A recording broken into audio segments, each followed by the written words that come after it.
Check out award-winning Johnson & Boon Solicitors' unique product, Legal Guard. Ideal for businesses and individuals, Legal Guard ensures you get the legal help you need when you need it.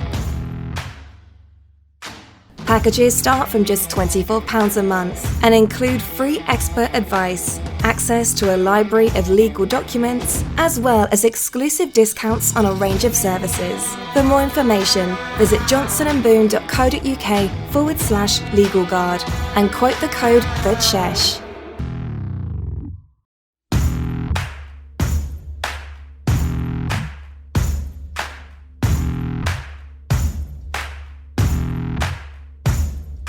You're listening to Johnson & Boon Solicitors podcast exclusively on the Pod Station.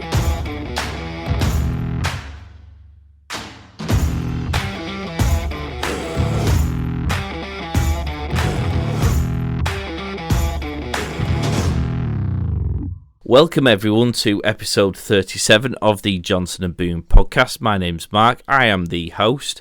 Joining me this week is Rob, who's had a week off, which is outrageous, from podcasting anyway. I know he's been working nice and hard. You seem to have a new haircut as well, Rob. What's with the sexy side parting? You look very dapper. No, it's more a case of if I don't do that, I can't see anymore, Mark. So it's very much waiting for the barbers to open. Yes, we've been told by the Prime Minister that there is a way out of this shenanigans, and I think it's safe to say that all of us can't wait, not least because we all need a haircut desperately. So if this is the first episode that you're listening to, just to briefly explain, each week we pick a topic which falls within the expertise of the Johnson & Boon team, and we just delve into it slightly. I mean, it's impossible to go into too much detail because we'll be here till Christmas, although you might be listening to this show at Christmas, in which case, Merry Christmas. But that being said, we try and give you a cursory review just to give you a taster, and then if you think you need some extra help, then you know where the experts are, and you can get in touch with us. Now, if you want to check out those previous episodes, there's a whole host of ways to do it. If you go to the johnsonandboon.co.uk website, you'll find useful tips and a podcast tab. If you go there, you'll find all of the previous shows. You'll also find links to all of the major podcast platforms where you can actually find the show. If it's easier, just go into the platforms. If you go to the likes of Apple, Google, Spotify, just type in Johnson & Boon, you'll find the show there. Subscribe, and you will get the shows automatically when they drop. It'd also be handy if you give us a 5-star review if you enjoy the show and you found it useful, so that ultimately other people might be able to find us too. You can also listen to the show on the mobile app. If you go to the Android or Apple App Store, type in Johnson & Boon in the search term, you'll find the app. It's free to download. You can listen to the shows there. You can also do a whole host of other things. You can book appointments with Rob or the team. You can actually choose who it is that you want. So if you particularly find Rob's voice sexy and sultry and would like a meeting with him, then you can choose that. Has it happened yet, Rob? No, not yet, Mark, but I hold out hope every day. Well, we can live in hope. Maybe you might be the first person, guys. You can also check us out on social media. Johnson & Boon are on Facebook, Instagram, LinkedIn, Twitter. You can also listen to the show on YouTube. We haven't dared to go down the video in the show route, but we are very much doing the audio version, so you can listen to it if that is your preferred way of consuming this sort of stuff. So yeah, if you want to check us out on social media, that's always good. There's loads of content that goes on there as well. Rob, moving on swiftly to the episode that we're going to be covering on today, what's the topic you've chosen? So this week we're back in the world of business, and we're discussing the issues that businesses may face from the use of a subcontractor, especially if that relationship isn't governed and set out properly between the parties nice and early on. What do we mean by subcontractor? Because it's probably a term that people have come across but probably don't necessarily understand. Yeah, a subcontractor is a legal entity. It can be an individual, sometimes it'll be a company, but they are hired by another business. Again, it could be individual, a company, any type of setup to carry out a specific task within a project. And that might be something that the main company, if you like, or the main business either can't do themselves or doesn't want to do. So in terms of classic examples, a marketing company. If you take a marketing company, they might have particular expertise in advertising. Maybe they're very good at pay-per-click, or they're very good at a set thing. But their clients are going to want things like web development. They're going to want things such as the production of graphics. So whilst under their umbrella, they may not have the staff internally to do that, they'll employ third parties to complete those tasks. But as far as the customer is concerned, they've always just came from the person that they employ to do the work. So those other people are subcontracted in. They don't work for the business on a full-time basis. It's very much on an as and when it's required, and they are subcontractors. I mean, you've actually just used a phrase there which sort of leads me on to the next question, because you've said that the subcontractors are employed by that agency. That's sometimes where the lines become very blurry. If you're using a subcontractor on a regular basis, you're almost treating them like an employee. And does that blur the lines? Does that become an issue? It very much does. You have to be really careful. I mean, you'll hear the term accidental employer, and that is, it can be a situation where it's an individual who, for all intents and purposes, was always intended just to be a subcontractor. But because that agreement was never regulated, and because the person employing them to do a specific task maybe goes beyond and controls too much what they do, or they don't do work for others, and there's lots of other criteria that would be met, but they can become an accidental employer. And of course, the difficulties that they then cause is in relation to tax, for example, and have they been paying tax properly? Is the company, i.e. the main company, are they responsible for the tax, or does that sit with the subcontractor? And these are all issues that can accidentally creep in over time. I bet a few people are now thinking, crikey, so what is it that they should really be doing or bearing in mind to try and avoid these pitfalls? Because somebody might actually think, well, that sounds very familiar to me.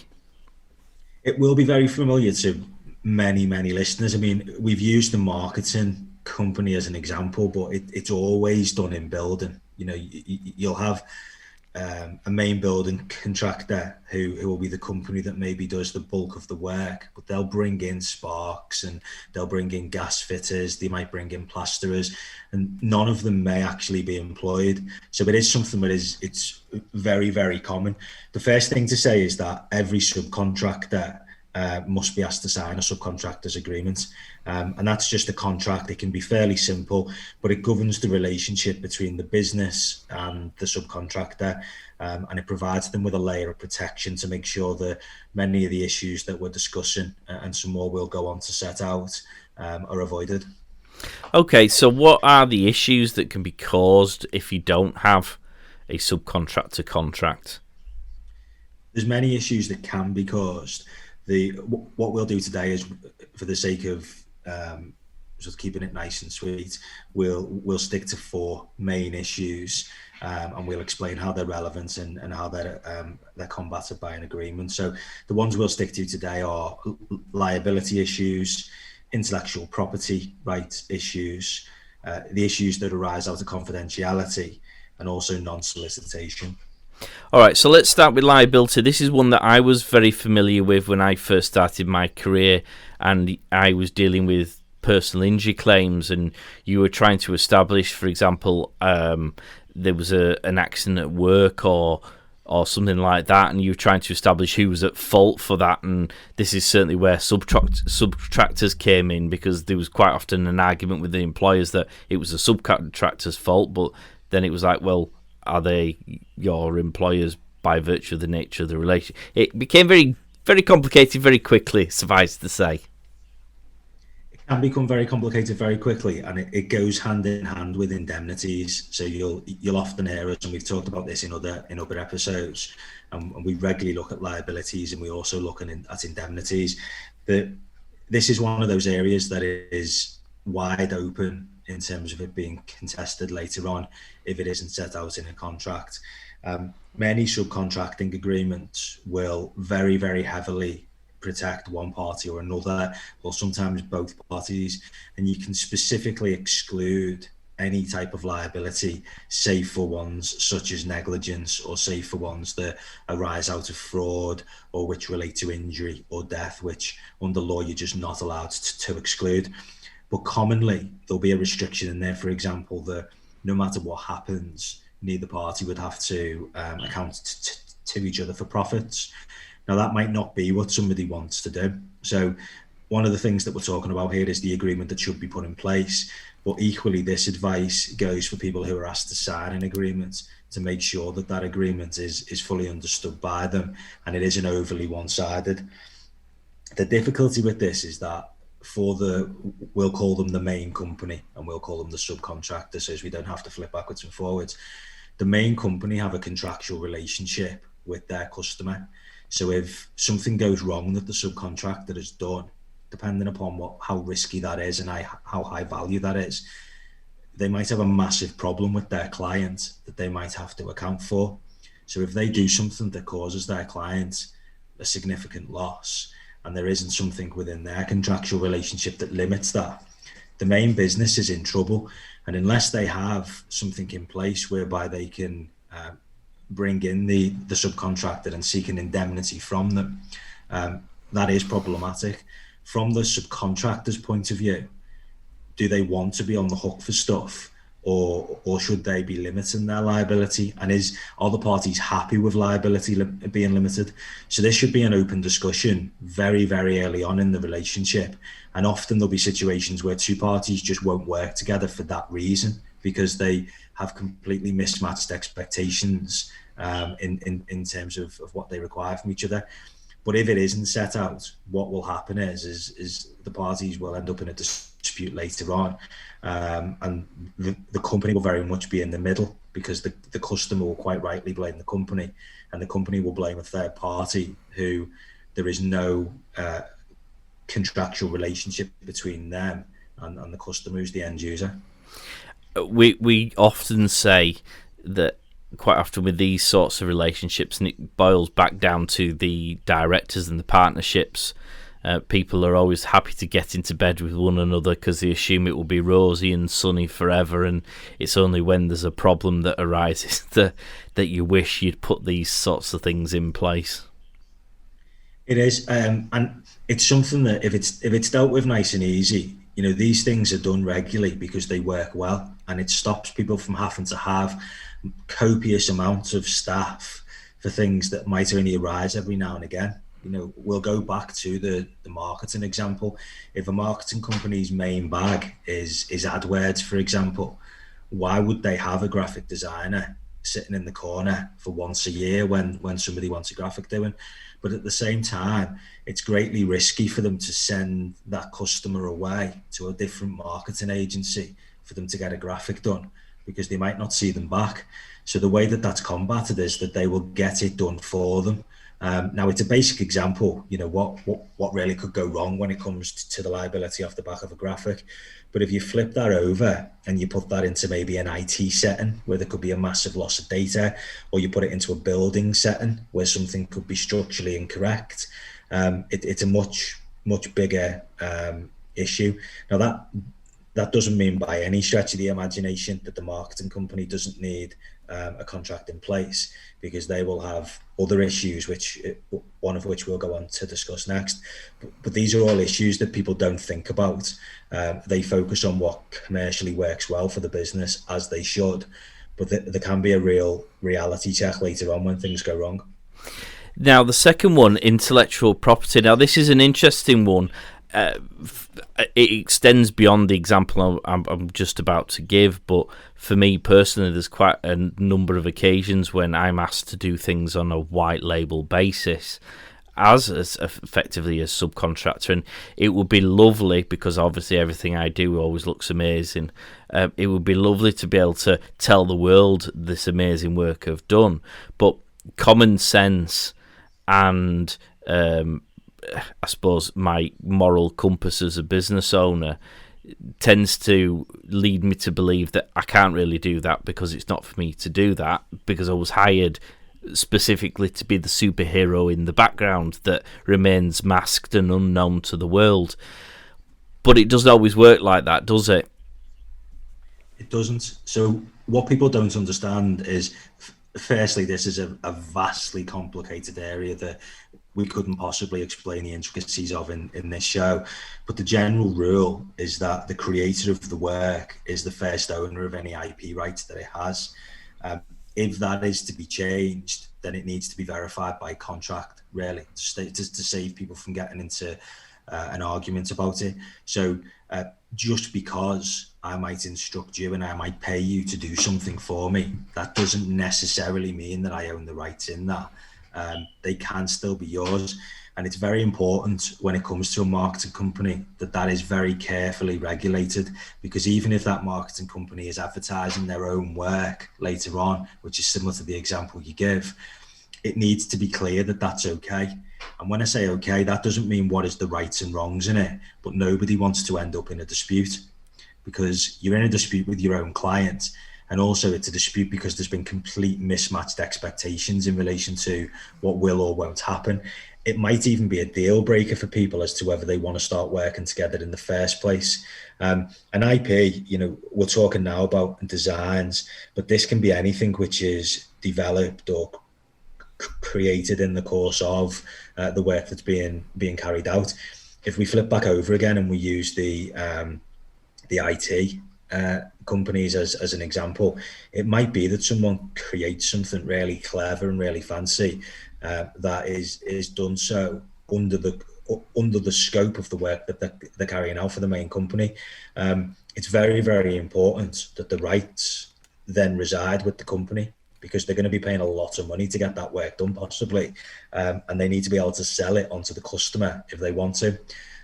So you need to sort of follow the contracts through and make sure that what you think is happening is what's actually happening. And the best way to do that is to enshrine it within the contracts between the parties. The last thing in the world you want is the next Dyson vacuum cleaner, only to find that actually you don't own the IP rights to the vacuum cleaner.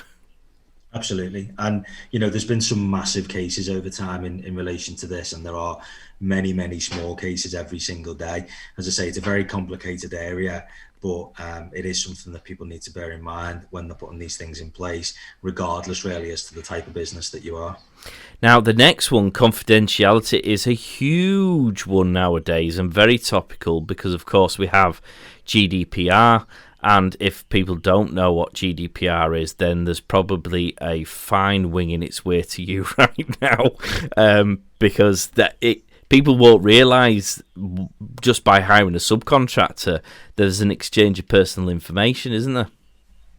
There is. It's a very, very hot topic, and it's certainly one to watch this space in over the next few years, because it's going to continue to grow as an area of conflict. In terms of this, as soon as you employ a subcontractor, it very rarely matters what they're going to do for you.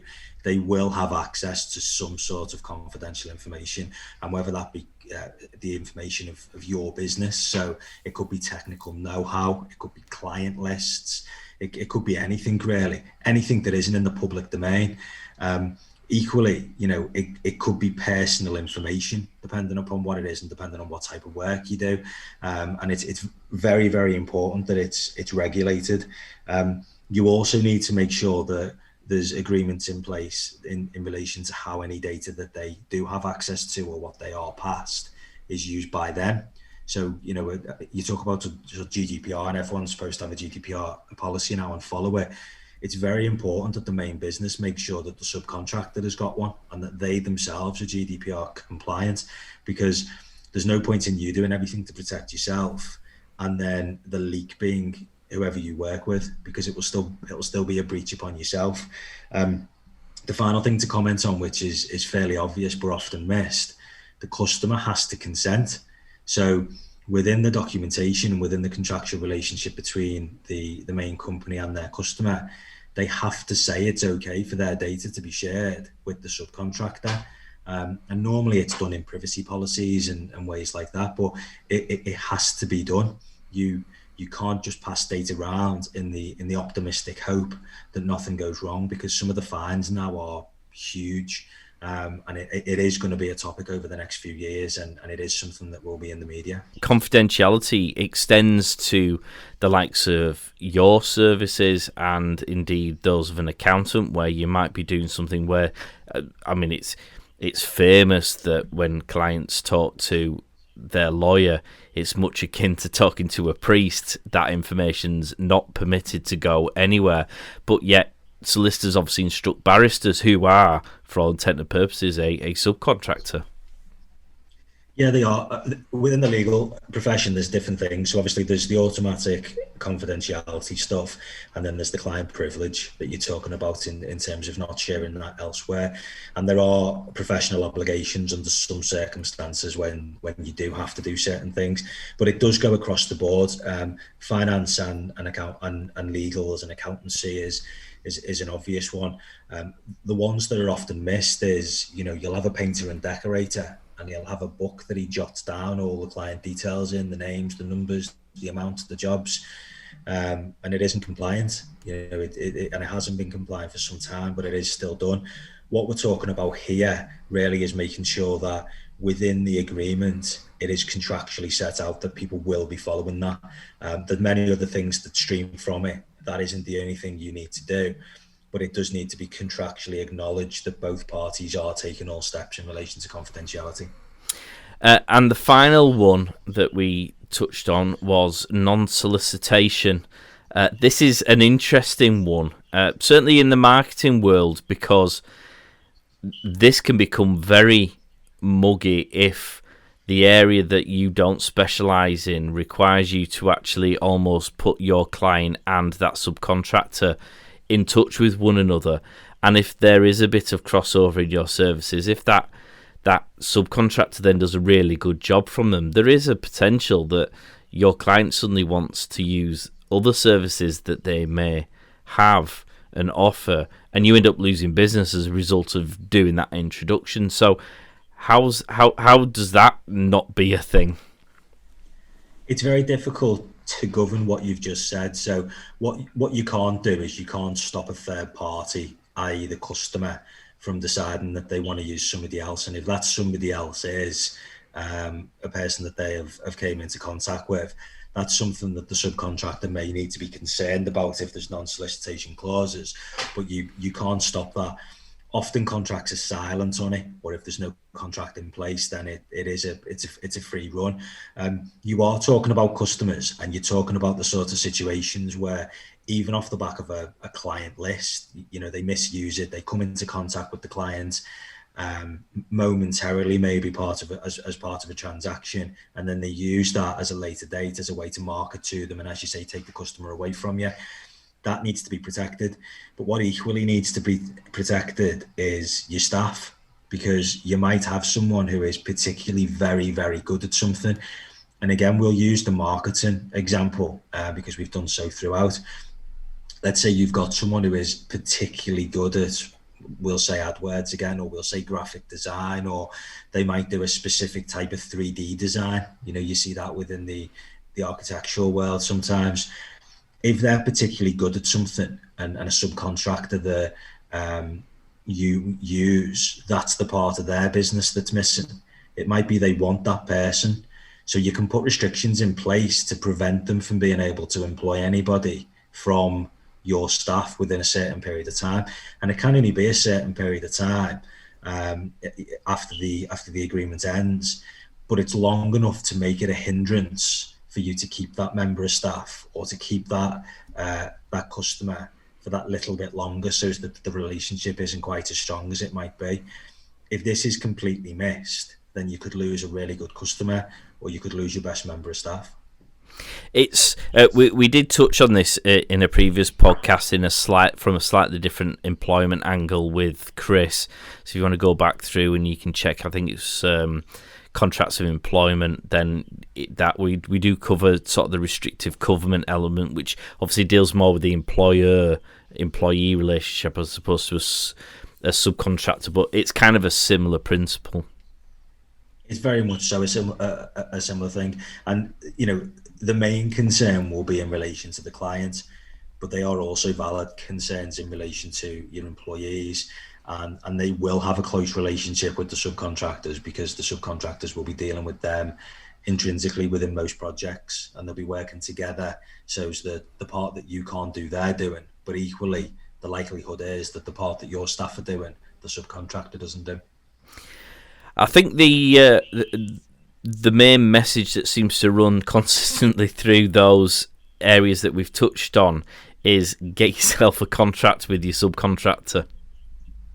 It is. I mean, as we've said, these arrangements work very well. That's why they are used by millions of businesses across the country, have been for a very long period of time and will be for a very long period of time. But it is important so that there aren't any disputes, there aren't any mismatched expectations and disputes don't arise, that a proper contract is put in place. It's both parties have had advice on it. It all sounds very formal, but it can be done very quickly, and it protects everyone and stops a dispute later on, which, as we've said here, you could either lose a client or you could spend a fortune having a legal battle. We've said that getting one of these contracts at the outset is the ideal situation. If people have already got existing relationships and have been doing it for days, weeks, months, years already, is it too late to get a contract in place? Is there a danger to them introducing this at this stage? I don't think there is a danger in introducing it late, because if you're still working with someone, you probably still get on. You probably also want to protect each other's interests, and these contracts aren't one-sided. They are to protect both parties' interests, and they will just regulate what has been going on for however long it's been going on for. The contract doesn't change how you work, it just reflects how you work and makes sure that if there's any things that haven't been discussed previously, they are discussed. And it isn't too late. It's also, it isn't something that is a huge time commitment for either party to do. It's something that is reasonably cost effective, and it's something that everyone should do. Is this one of these things that you could just Google and get for free and it's perfect and it'll suit and all will be well forever? As we'll say on many occasions, there are things that you can do yourself. This is certainly something that you shouldn't. What people will do, and I have seen this before, is they will Google something and the title will look roughly what we've said today. And in the worst case of scenarios, it will be the wrong document from the wrong country. And all you're doing there is you're actually messing things up more than they need to be. Rather than have the wrong document, you're probably better having no document. But it's something that it needs to be professionally drafted, and it needs to be drafted in a way so that it's fairly bespoke to you. There's no point in the contract saying something that the parties aren't going to do or putting measures in place that the parties can't do. There's also no point in having a contract in place that no one understands, because you won't know whether it's been breached or not. And the first time you'll know is when you bring it to someone like myself to help you out when you think there's been a breach and we tell you it doesn't stand up. So it isn't one of those things that you should be trying yourself now. We both know a client who won't mind us saying that they provided you with a template terms when they set up and asked whether or not that was something suitable, and you quickly turned around and pointed out that it was actually not even in the UK jurisdiction that these terms applied. And I think that's a great example of finding something on the Tinterweb and just assuming it will suit because it looks all clever, because there's lots of paragraphs and numbers on next to the paragraphs. It is, and I think in that instance, the mistake was that it was something that was found. It looked about right, but it was from the wrong jurisdiction, and it was slightly the wrong document, and as a result, it didn't cover anything that business would have wanted them to. And I think in that instance, we were asked to go through and check that it was okay. And actually it resulted in a complete rewrite because there was very little out of that agreement that actually needed to appear in the correct version. It was turned around reasonably quickly, and now they're using it well. So it is a painless exercise, but as you say, it is something that is easily mistaken. And if people end up with the wrong documents, a privacy policy is often one, because on a website, a privacy policy is often called terms and conditions. So people print off the terms and conditions and they think that's similar for what they use. But actually, a privacy policy isn't terms and conditions. It might be terms and conditions for the use of the website, but nothing to do with the business. And I've seen that mistake many times. If somebody's head's just fallen off, what are the steps for you to help them put that head back on and make things all right, Rob? It's really straightforward to get going. So what we do in the first place is we have an initial consultation where we basically learn about the business, because until we know about the business and what you're trying to achieve, we can't possibly draft anything. We then will prepare the contracts. We'll then have a second meet, which at the moment, obviously all of this is done remotely, and we'll explain the contract to you. And that's us double checking that what we've drafted actually works for the business. There's no point in us telling you how to trade. It's important that the contract reflects how you do actually trade. And then once that's all agreed, the final draft will be provided with some basic branding on it, albeit if they've got a marketing guide, they can make it look nice and pretty, and then it can be rolled out. And they can use it. If there's any changes needed later on, or if anything, if there's any alterations, then they can come back to us, and we can do it from there. In terms of if you're someone who's provided with one of these agreements, then we can also do a review of it, and we can explain in a contract report what it actually means for you, and we can recommend some changes. And again, we go through exactly the same process. Quick question with regards to that, because obviously Johnson & Boon can help both the people who are looking for subcontractors and the people who are acting as subcontractors. Is there one side of that relationship where the responsibility lies to have a contract, or is it kind of open for? So for example, if I was to use a subcontractor, would it be my responsibility to have a contract that I give to the subcontractor for us to enter into, or can the subcontractor go, yeah, I'd love to do that work, here's my terms and conditions, and the two things are essentially the same? It's very similar, and it can be that both already do have their own contracts, and it might be that a little bit of give and take is required. So it's a contract that blends the two is prepared. If you're offered one and you don't have one, then you can use that as the starting point, and we can look at that contract and make sure that that fits your needs. If it's the opposite way round and there isn't one, then it's for you then to make sure that you're protected, because ultimately you have to take responsibility for protecting your own business. And just because those that are working with you haven't done that, that doesn't mean you should take a step back from the protection that you need. It's best for both to have a contract irrespective of what the relationship is, and then you're almost making a commercial decision, aren't you, really, to negotiate which terms or which part of each other's terms you use, but ultimately ending up with having a set of terms. Yeah, just a set of terms. And it's very, there is no argument going on here. It's not contentious. It is just the recording of reasonable terms. These agreements shouldn't be massively one-sided. And if they are one-sided, then that's the advice that people need to get to strip them back and make them fair, so it reflects both parties' needs, because ultimately that is the way that a relationship is going to last any length of time. Fandabby does it. And if they want to get in touch, how can they make an appointment? How can they get a hold of you? All the usual ways. So they can call our office on 0151 637 2034. They could drop us an email at info@johnsonandboon.co.uk.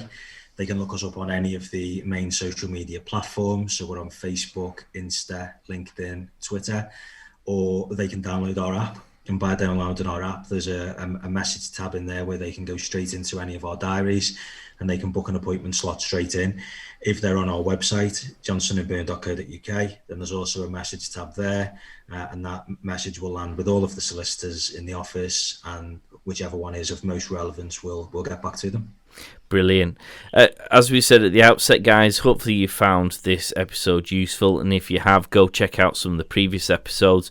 Give us a review on whichever platform you're using to listen to it. That'd be fantastic. You can also, if you go to the Johnson & Boon website, you can sign up for their mailing list, and actually the mailing list generally gives you all sorts of other tips and tricks and gives you some resource tools that you can work from. So there was a startup business booklet that you put together a while ago, which we're going to be making available again for people who want to sign up.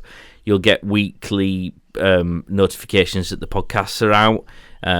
There's also going to be some articles that we're going to start publishing as well, which have got useful tips on all of the different services. So it's well worth checking that out as well, guys, because it's just the ability for you to access as much information, because forewarned is forearmed, as they say. Absolutely. Knowledge is power. Amen to that. So without further ado, thank you very much for listening. We hope you've enjoyed the show. Rob, thank you very much for that useful insight, and we will catch you all next time, guys. See you later. Thanks, guys. Bye now. Get social at Johnson & Boon on Instagram, Facebook and Twitter.